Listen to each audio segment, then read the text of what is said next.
आपने ये कहानी कभी ना कभी जरूर सुनी होगी कि किसी कार्यालय में कोई अधिकारी अपने असिस्टेंट अधिकारी को लताड़ता है।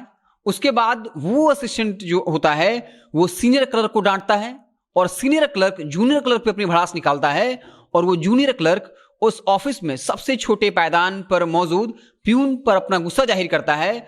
और प्यून चूंकि उस कार्यालय में सबसे छोटे पद पर होता है इसलिए वो घर जाकर अपनी पत्नी पर भड़ास निकालता है और उसकी पत्नी अपने छोटे बच्चे मासूम को बिना कसूर के पीट देती है। अब इसे इस कॉन्टेक्स्ट में समझिए।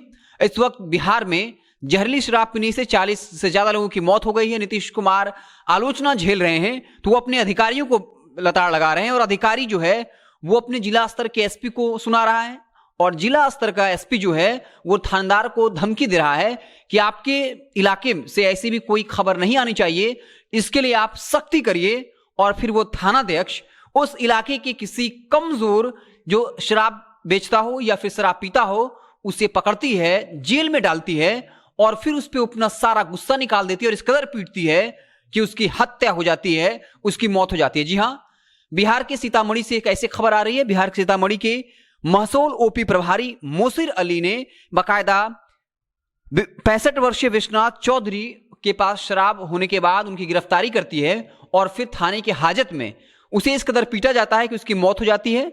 उनके बेटे अनिल चौधरी का कहना है कि उनके पिता जो बुजुर्ग हैं उन्हें शराब पीने की लत है, अगर उन्हें शराब नहीं मिलता है तो उनका हाथ पैर पूरा शरीर कांपने लगता है। इसके अलावा उनकी साली ने कहा कि राखी रेखा कुमार ने कहा कि जब वो अपने जीजा से मिलने गए थे तब पुलिस वालों ने कहा था कि 1.5 घंटे रुकिए उसके बाद आपको मिलने दिया जाएगा, लेकिन उनके जीजा जो विश्वनाथ चौधरी हैं 65 वर्षीय, उनके चीखने चिल्लाने की आवाज आ रही थी। उस वक्त थाना प्रभारी इसके अलावा जो कांस्टेबल थे उनकी पिटाई कर रहे थे। फिर खबर यह आती है कि उनकी मौत हो जाती है और जब उनको अस्पताल में भर्ती किया जाता है तब वहां डॉक्टर कह देते हैं कि उनकी मौत हो गई है। जिसके बाद वहां के जो ग्रामीण इलाके के लोग हैं वो हंगामा करते हैं, टायर जलाकर 3 घंटे से ज्यादा प्रदर्शन करते हैं। उसके बाद वहां के एसपी बाकायदा मेडिकल टीम का गठन किया है। तत्काल थानाध्यक्ष को निलंबित कर दिया गया और कहा गया है कि पोस्टमार्टम किया गया है और अगर रिपोर्ट आती है जिसमें इस बात की पुष्टि होती है कि विश्वनाथ चौधरी की पिटाई की गई है उसके बाद थानाध्यक्ष पर कार्रवाई की जाएगी। आपको बता दें कि एक तरफ जहां जो बड़े माफिया हैं जो बिहार में अलग अलग राज्यों से शराब लेकर ट्रकों के माध्यम से आते हैं उन पर कोई कार्रवाई नहीं होती है।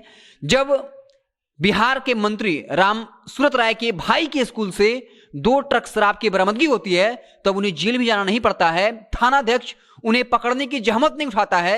ललन सिंह के राइट हैंड माने जाने वाले नूनू सिंह जो लखीसराय जिला परिषद के चेयरमैन रह चुके हैं, जिनकी तस्वीरें ललन सिंह के साथ हैं, नीतीश कुमार के साथ हैं, ऐसे बड़े रसूखदार लोगों को पकड़ने की हिम्मत तो छोड़िए, इनके सामने ऊंची आवाज में बात करने की हैसियत इन थानाध्यक्षों अधिकारियों की नहीं है। लेकिन जब कोई शराब पीता हुआ गरीब मजलूम पाया जाता है तब उसे जेल में बंद किया जाता है, उसकी पिटाई होती है और इस कदर पिटाई होती है कि उसकी मौत हो जाती है।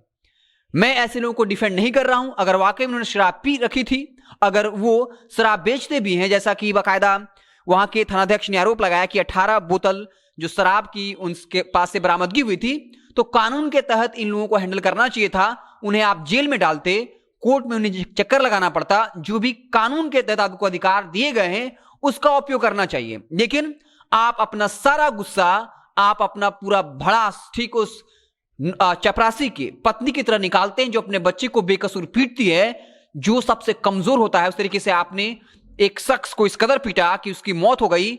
लेकिन जब कोई पॉलिटिकल पर्सन होता है जिसकी पहुंच होती है उसके सामने आप पकड़ना तो छोड़िए, गिरफ्तारी तो छोड़िए, कोर्ट के आदेश के बाद भी कई बार आप उनको पकड़ने से डरते हैं और आपकी हिम्मत नहीं होती उनके सामने बोलने की।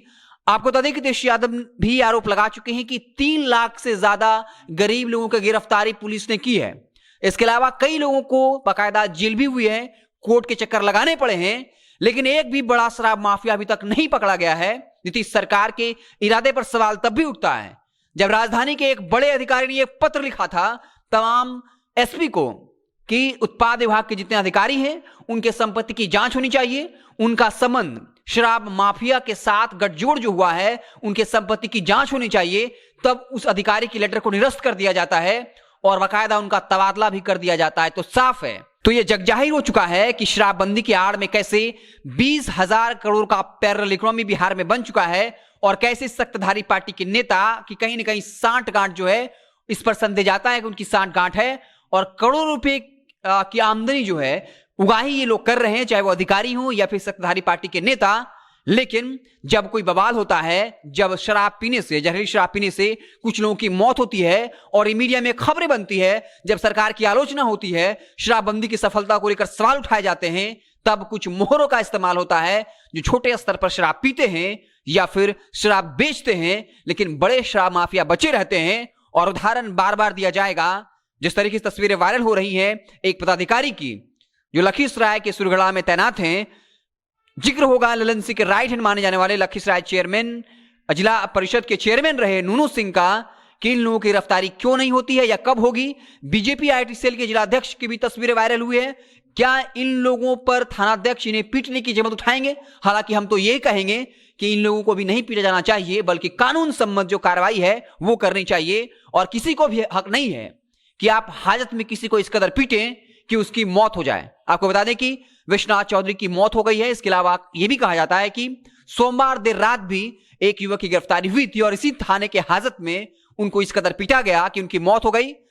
हालांकि पुलिस का यह कहना है कि वो बाकायदा उनकी तबियत खराब हुई जिसके बाद उनकी मौत हो गई, तो पहले इसकी जांच होनी चाहिए। अगर पोस्टमार्टम ये खबर आती है कि उस बुजुर्ग की पिटाई की गई, तब थानाध्यक्ष को सिर्फ निलंबन ही नहीं करना चाहिए बल्कि इन पर कार्रवाई करनी चाहिए। क्योंकि कई बार होता है कि इनको लाइन अटैच कर दिया जाता है ताकि लोगों का गुस्सा ठंडा हो जाए, इनको सैलरी मिलती रहती है और फिर से इनको तैनात कर दिया जाता है।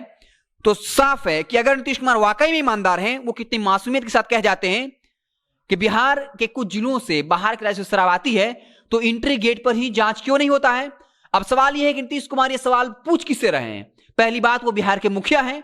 दूसरी बात कि वो बाकायदा गृह मंत्री भी हैं, उनके पास गृह मंत्रालय है, तमाम पुलिस महकमा, प्रशासन महकमा उनके अंदर आता है। तो फिर शराब माफिया पर कोई कार्रवाई क्यों नहीं होती है? क्यों डेटा यह बताता है कि किस तरीके से महाराष्ट्र ज्यादा बिहार के लोग शराब पीते हैं, हर पंचायत में शराब भट्टियां हैं, लेकिन कोई भी बड़ा शराब माफिया क्यों गिरफ्तार नहीं होता? इस पर लगातार सवाल उठते रहेंगे और हम लगातार इस पर सवाल उठाते रहेंगे। आप देखते रहें जनता जंक्शन। जैसे ही कुछ नई खबर आएगी, कुछ बड़ी खबर आएगी तो हम उसे आपको इत्तला करेंगे। बहुत बहुत धन्यवाद।